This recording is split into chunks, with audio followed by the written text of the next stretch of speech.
President Akufo-Addo accused some judges of failing to cooperate in the fight against illegal mining as he announces his resolve to take away their discretion.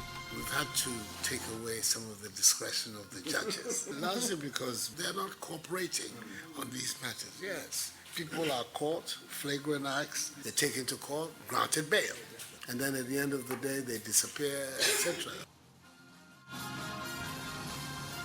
Plus, we'll also bring you the latest on the banking crisis as the president takes on the Bank of Ghana, accusing it of acting irresponsibly in the past. The Bank of Ghana in the years before had acted responsibly and dealt with some of these issues like they should have done. We've never have got to the situation where we are now, but it was lax. On the first phase of the banking scandal, 13 billion CDs. Finding 13 billion CDs to support my budget is a major problem.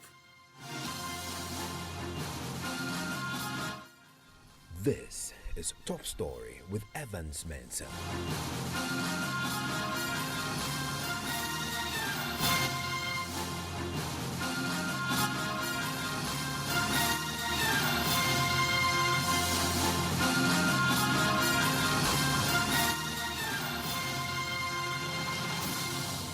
And Top Story is always brought to you by Bond Savings and Loans. Your success, our passion, brought to you by Gas and Cement, the Nation Builder. Vodafone, the future is exciting, ready.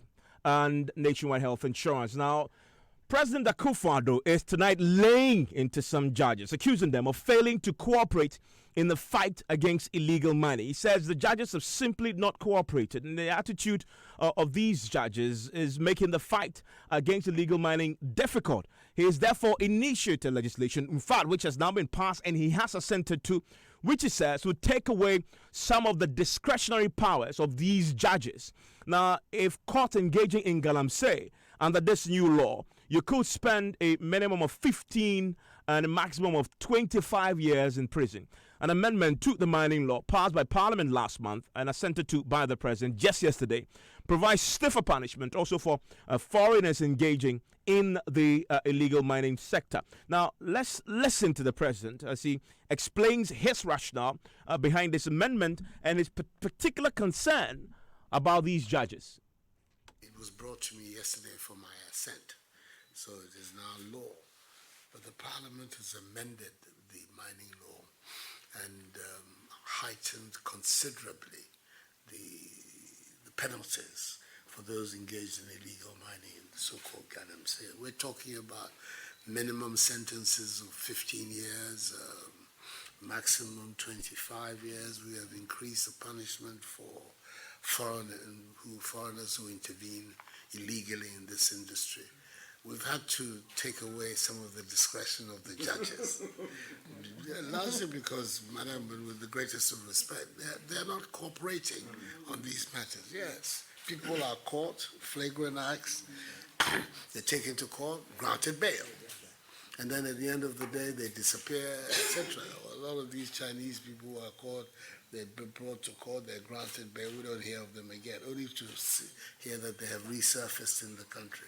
So we felt it was important to take away the discretion in the judges. It's unfortunate that should be so, because all of us should be able to trust the judges also to do their bit in stamping out crime and its consequences in our society. But that doesn't turn out to be the case. So this is another important step that we've taken in this fight against galamsey. As I said, it was only yesterday that the legislation was brought to me for my assent. So it is now fully law, and it will be now publicized.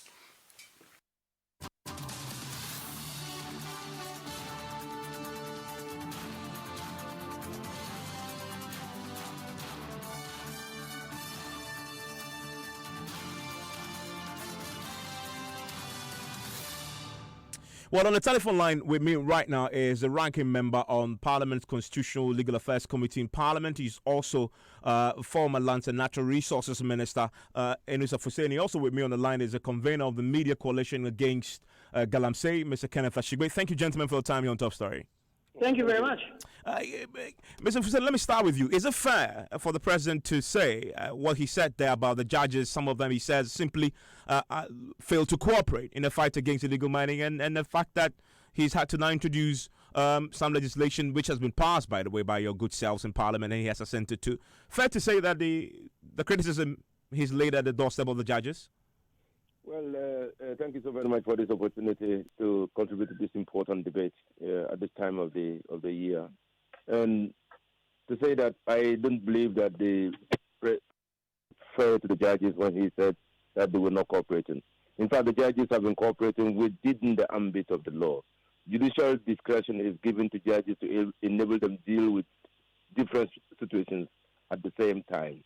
I mean, and so when confronted with different situations, depending on the gravity of the offense, depending on the person's, engaged, depending on the demeanor, remorsefulness, and others, judges have a latitude to operate. That is the essence of judicial discretion. And for the president to say that, well, because of the availability of judicial discretion, the judges were not cooperating, is to attack them unfairly. Really, because he mentioned very specifically that some of the cases are cut and dry. They come before the judges, they give them bail. Maybe the president believes that in those circumstances that shouldn't be the approach. And then these suspects jump bail, and then the government will take the flag for it. But you remember the case of Kwebu and the Attorney General, where the Supreme Court decided that all offences in Ghana are admissible to bail. Yes, but that also opens a discretionary door for the judges to exercise in these very serious matters. That's what I'm saying. That is the power vested in the judges.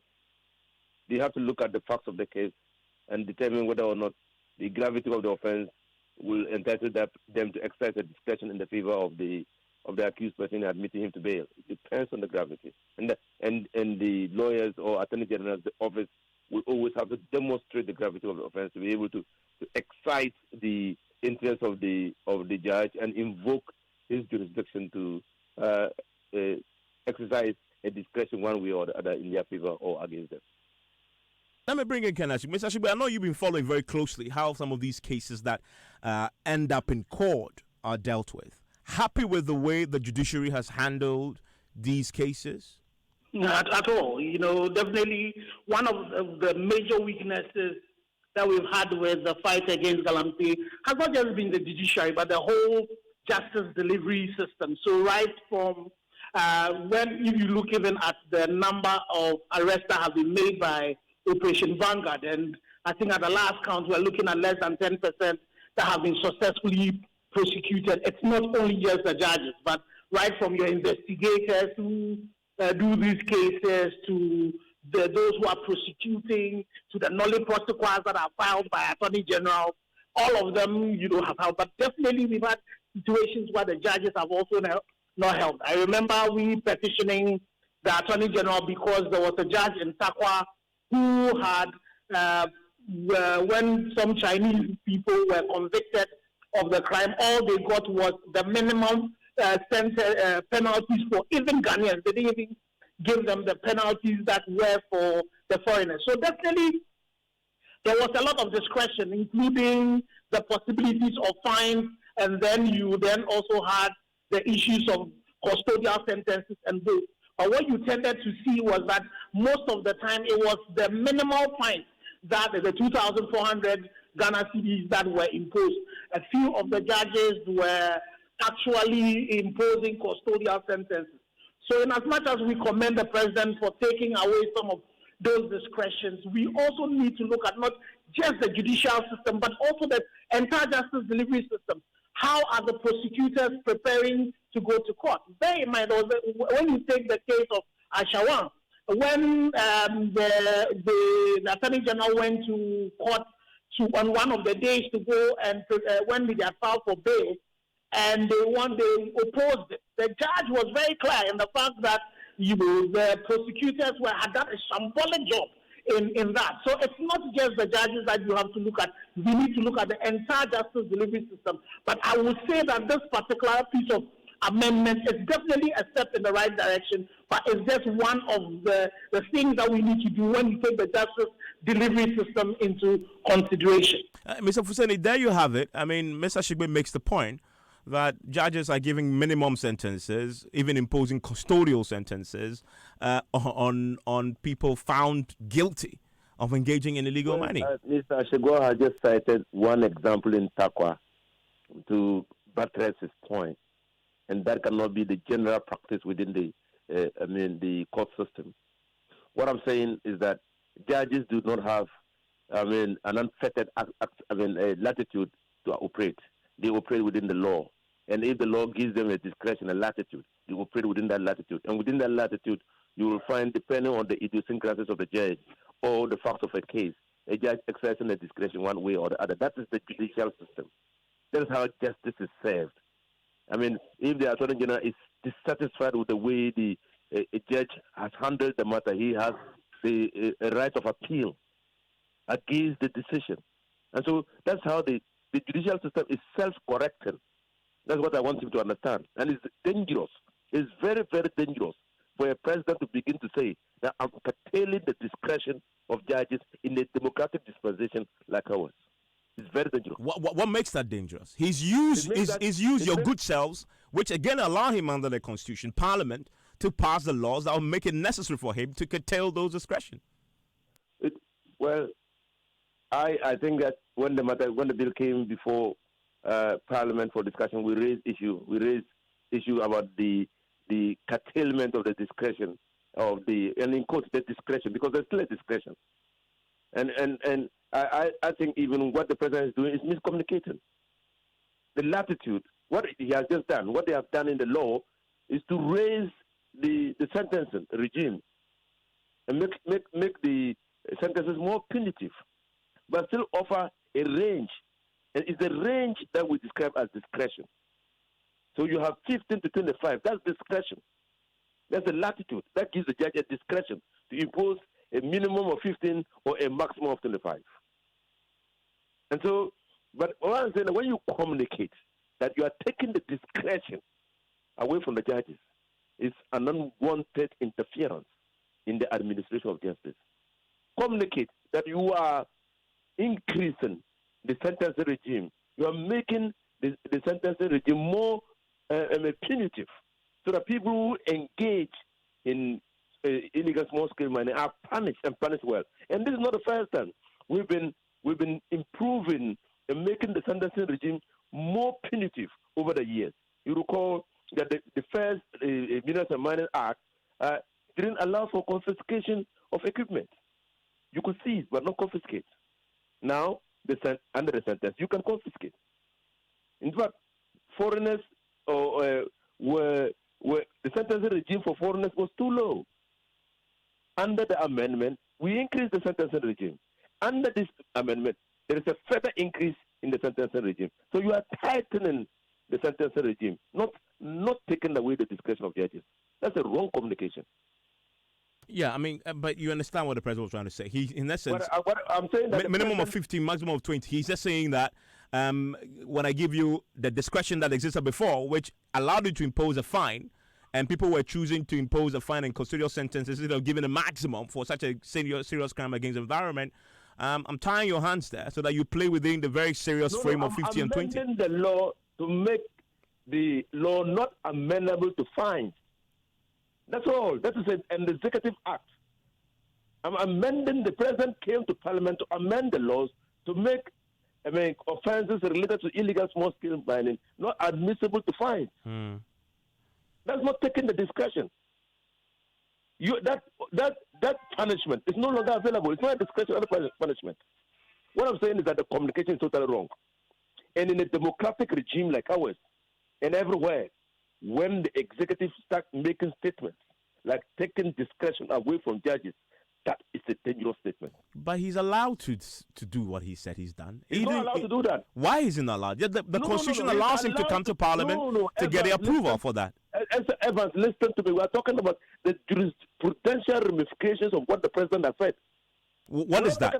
What is the jurisprudential implication? What is it? We are not talking about, personal glory. I'm taking personal glory for an act. I'm saying that the three arms of government are independent arms of government. But they are checks. Well, they're checks. I've not said nobody talking about the checks and balances. Yeah, so the executive through Parliament. The president is not checking the judiciary. The president is just making the sentencing regime more punitive. It's not a check on the judiciary. The president cannot check the judiciary that way. And again, to say that the president is checking the judiciary is dangerous. But he's done it through Parliament, of which you're a member. You see, the words that you are choosing, the words that the president has chosen, are very dangerous and worrying. And you seem not to see anything wrong with it. I mean, I'm saying that what he says is dangerous, but has he done anything illegal? Has he said anything illegal? Well, I'm saying that the judiciary is the vision for the protection of the liberties and freedoms of individuals. In the exercise of that responsibility or authority or mandate, they have certain judicial discretions. Just like the president has certain executive discretions. So, in the exercise of those discretions, no one can purport to check those discretions. Not even through an act of Parliament. No, the act of Parliament only limits that discretion. That discretion. But that's exactly what the president had said. No. The president said he's taking away that discretion. I listened to him. Or you didn't listen to him. I listened to the president, Evans.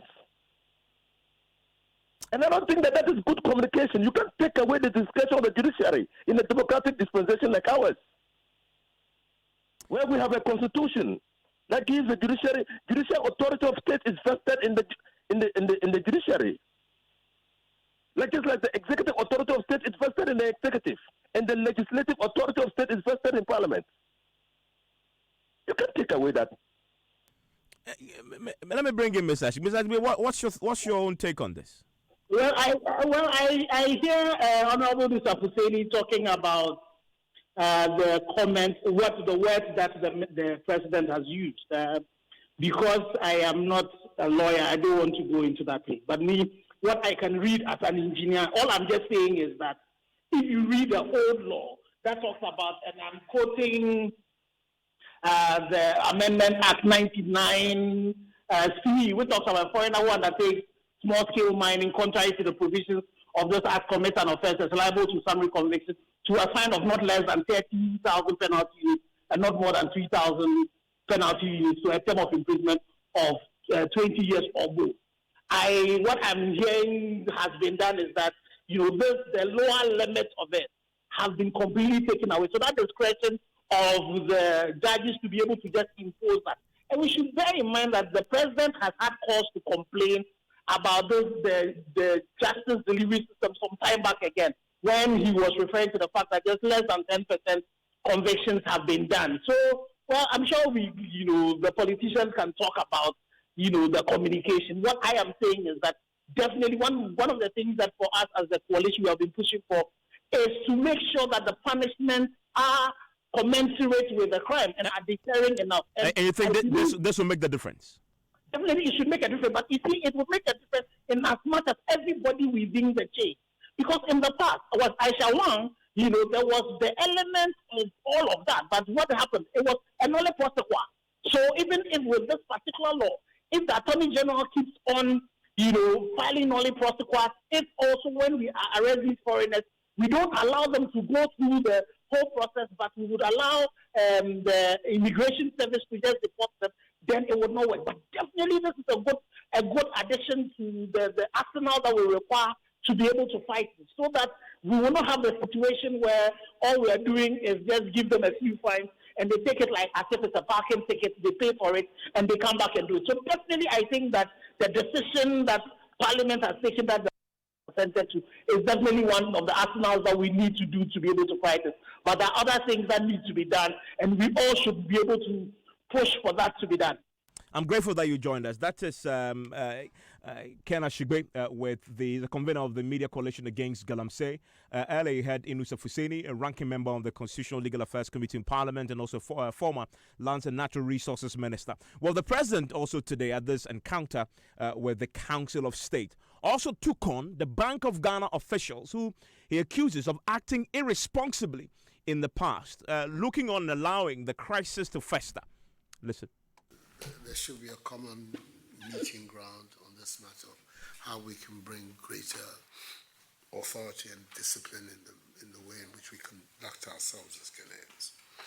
My own belief is that apart from exhortations, we need also to strengthen the institutional arrangements, because many of these things that happen are the result of delinquency on the part of the state itself. I mean, this famous banking scandal which has engulfed all of us. If the Bank of Ghana in the years before had acted responsibly and dealt with some of these issues like it should have done, we'd never have got to the situation where we are now. But it was lax. And as a result, look at the amounts of monies that the public exchequer, on the first phase of the banking scandal, 13 billion cedis had to come from public funds to support the industry and to make sure that depositors' funds were secured. 13 billion cedis. Finding 13 billion cedis to support my budget is a major problem for me. Yet this is the amount of money. I'm not quite sure what the figure is when it comes to this latest savings and loans. I don't know whether any of you have the figure, but that also is bound to be another large sum of money that is going, and it is a result of delinquency in the manner in which the central bank regulations were enforced. So when we're talking about these matters, I don't think we should just focus on the citizen. Yes, there's a need for, obviously, for discipline by all of us. But I think that the focus on what the public institutions also need to do is very important. Whether we're talking about the police or regulatory agencies or the government itself, we need to have a strong focus on this area.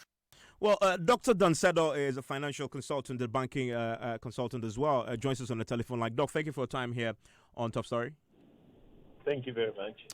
Is it enough for the president of the land to complain about what he calls a delinquency on the part of the Bank of Ghana in looking on whilst this crisis festered? Well, we know, 2.5 years down the line when they started this cleanup, we still don't know and have been told that nothing has happened yet to any Bank of Ghana official. Well, the president is the father of the land, so it's important he expresses his concern. I want to believe that he's feeling the pinch. He has his own agenda, and he needs money to execute his agenda. But the money is now going elsewhere. So it is the right thing for him to complain and probably put pressure for the right things to be done. He has an attorney general who can go in. He has IOCO, the police, all these investigative bodies in 2.5 years should have brought something that is adequate enough, at least, for the attorney general to start some prosecution. Seeing how pained the president is about the conduct of these Bank of Ghana officials. Yes, in your earlier discussion, you were talking about the challenges in the judicial system. We all know that. Probably what is lost on us is the fact that banking or financial service is a special activity, and it depends on the use of other people's resources and the way they should be treated. And we need to empower our regulatory authorities to be able to get work done.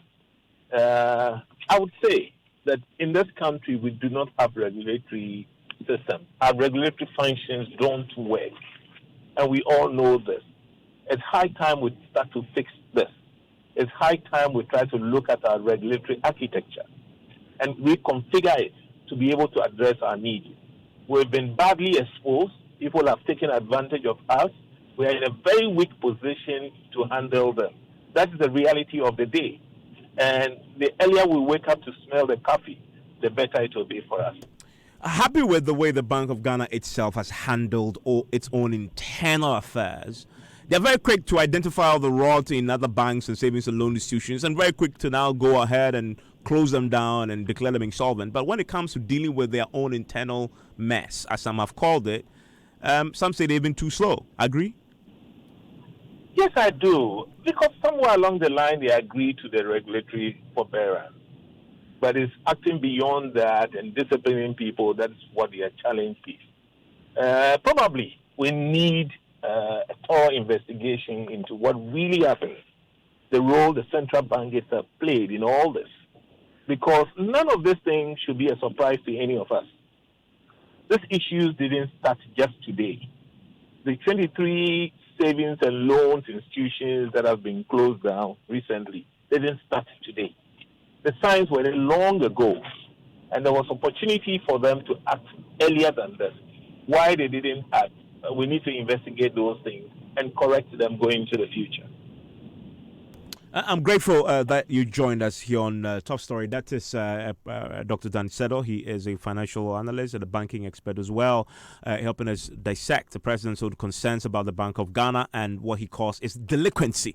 And looking on whilst the banking crisis went on to what it is now, spending more than 12 billion cedis to clean it up. You want to stay with us because on Newsnight, police mount search for one person in connection with death of Otumfuo's sub-chief as investigators scrutinize call records and messages on his mobile phone. We also hear from a historian who tells us about the late sub-chief's role and impact following his death on the Asante, on Otumfuo himself and Asante Kingdom generally.